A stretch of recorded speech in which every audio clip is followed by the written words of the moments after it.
Vous êtes aidant démence.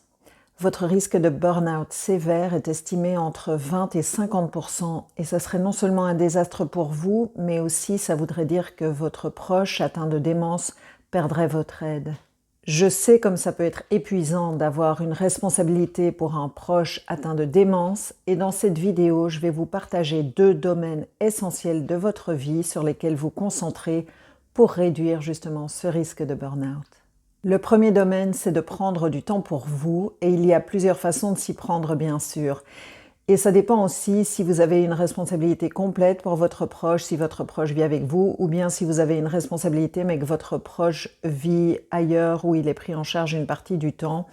Donc n'hésitez pas à ajuster mes suggestions pour qu'elles vous soient utiles. Alors si vous avez votre proche avec vous tout le temps, il y a peut-être des structures proches de chez vous qui prennent en charge les personnes atteintes de démence pour un temps donné, pour vous donner une respiration. Ou peut-être que vous avez de la famille ou des amis qui seraient contents de vous rendre service et de vous dépanner pendant quelque temps. Je sais comme on peut se sentir seul quand on est en charge d'un proche atteint de démence, mais je vous assure, on n'est jamais aussi seul que ce qu'on croit. Je sais aussi que ça peut être difficile pour certains et certaines d'entre vous de demander de l'aide. Mais demander de l'aide, c'est un acte de soin pour vous et pour votre proche. En prenant du temps pour vous, vous n'êtes pas du tout égoïste. Vous remplissez votre sac pour avoir plus à donner justement à votre proche. Notre cerveau a une façon de voir tout plus en noir quand on est fatigué, stressé ou débordé, ce qui est justement le quotidien des aidants démence. Donc si vous êtes aidant proche d'une personne atteinte de démence, votre premier exercice est de prendre 5 minutes pour vous, juste pour suivre votre respiration. Je vous invite à faire pause sur cette vidéo et à le faire tout de suite. Si vous avez pris les 5 minutes pour vous, vous remarquerez peut-être que vous avez déjà les idées plus claires. J'ai créé une autre vidéo dans une autre série qui vous donne 5 activités de 2 minutes pour apaiser justement votre stress de l'aidant. Elle devrait apparaître sur votre écran quelque part. Donc, maintenant que vous vous sentez un peu plus détendu, j'aimerais que vous fassiez une liste de 3 personnes à qui vous pourriez demander de l'aide ou à qui vous pourriez demander de l'aide. Si ça vous paraît difficile de demander de l'aide à ces gens, ne vous inquiétez pas, vous ne vous engagez à rien pour le moment. Vous notez juste quelques noms sur une feuille ou sur un morceau de papier et c'est déjà un très bon début. Alors cliquez sur like si vous êtes d'accord de noter 3 noms sur une feuille. D'abord, ça me dira que vous êtes d'accord de le faire et puis ça pourrait en encourager d'autres.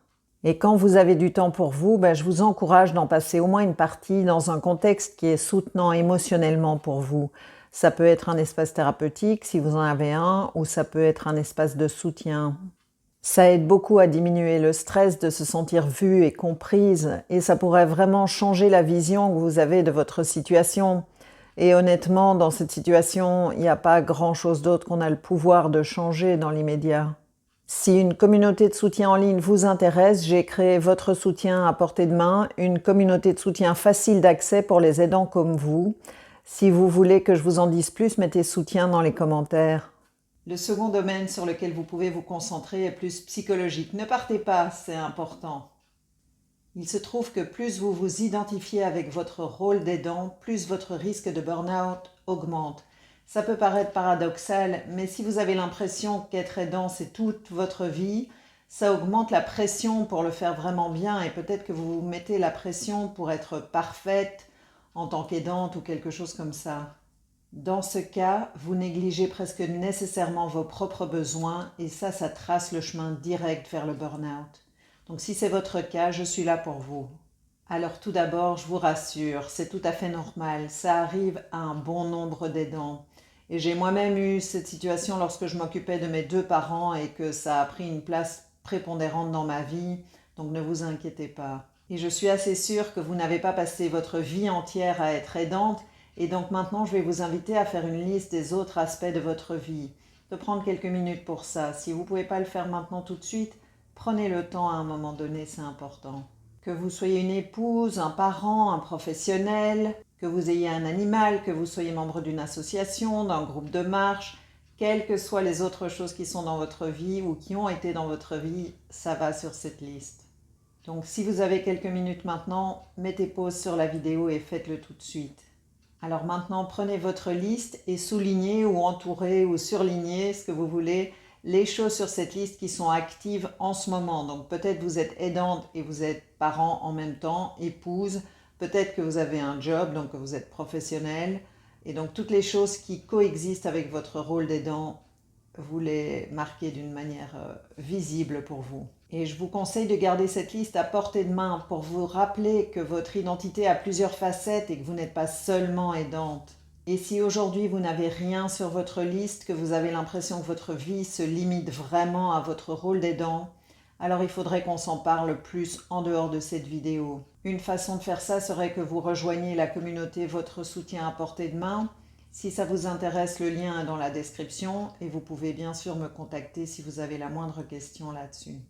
Si vous avez un proche atteint de démence, vous faites peut-être aussi partie de la génération sandwich. Est-ce que vous savez ce que c'est ? Il y a des défis spécifiques à la génération sandwich qui dépassent le risque de burn-out de l'aidant démence. Et dans la prochaine série de vidéos que j'ai créée, je parle justement de la génération sandwich. Vous pouvez découvrir la première vidéo en cliquant sur l'icône qui s'affiche sur votre écran. Et je vous dis à très bientôt.